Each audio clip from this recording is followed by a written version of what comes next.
Hello mga mare! Welcome to my mini vlog!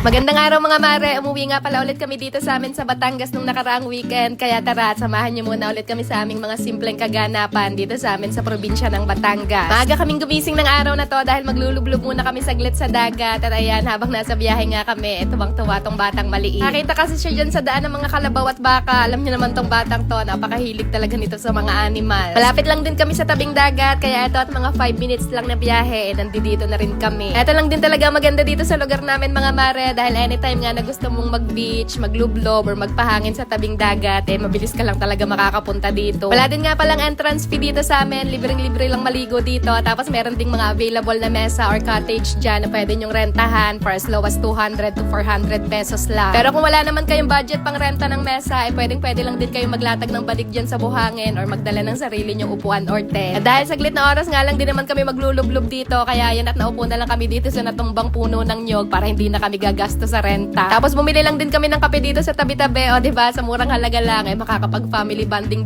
na talaga kayo dito. Ang dami din ng mga naliligo dito sa dagat ng araw na to, tapos meron din mga nagpapatugtog ng music dyan sa tabi-tabi, kaya sobrang feel na feel mo talaga yung beach vibe. Nagbaon lang din pala kami dyan ng biskotso or ng toasted bread ba yun, sabay isasaw-saw mo lang yan sa mainit na kape. Nakaw, talaga namang pagkakasarap na rin.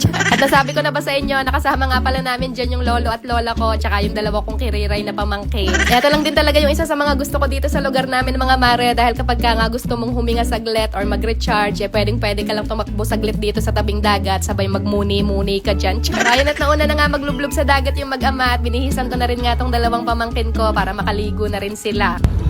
Ayun, ang camera. Hi kayo, hi! Camera, mag-hi kayo.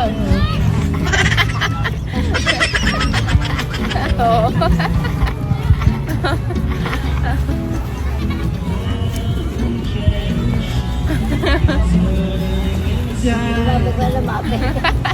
Konting story time lang tayo mga mare, sa mga hindi pa nakakaalam dyan, lolo and lola's girl po talaga ako. Simula kasi nung ipinanganak ako, sila na talaga yung nag-alaga at nagpalaki sa akin, dahil yung mama at papa ko noon ay nagtatrabaho sa Maynila. Kaya sobrang lapit ko talaga sa kanilang dalawang mga mare, at sobrang nagpapasalamat din ako dahil naabutan ko pa sila sa ganyang edad. Kaya may pagkakataon pa ako para maibalik at masuklian lahat ng sakripisyo at lahat ng mga paghihirap nila sa akin noon. Noon pa naman mga mare, kahit may pamilya na kami, sa abot ng makakaya naming mag-asawa, basta may extra budget, and never naman talaga kami nakalimot mag-give back sa kanila. Yun naman siguro ang gusto nating lahat, yung makatulong din tayo sa mga magulang natin, kaya sana maraming blessings pang dumating sa ating lahat. Nung nagkapamilya na rin ako mga mare, doon ko talaga sobrang na-realize lahat ng hirap at sakripisyo nila sa amin noon, na kahit sobrang hirap ng buhay namin, pinipilit pa rin talaga nila kaming maitaguyod ng ayos. Alam ko na disappoint ko sila noon dahil maaga nga akong kumerengking at nabuntis, kaya ngayon sobrang babawi talaga ako sa kanila. Gustong gusto ko pa rin kasi talaga silang i-spoil mga mare, at sana makasama ko pa rin sila ng mahaba-haba pang panahon para kahit paano naman maranasan din nila yung maginhagin-hawang buhay kahit paano. Pasensya na mga mare kung medyo naging madrama tayo for today's video, pero ayan, kita nyo naman at enjoy na enjoy dito tong dalawang mag-ama.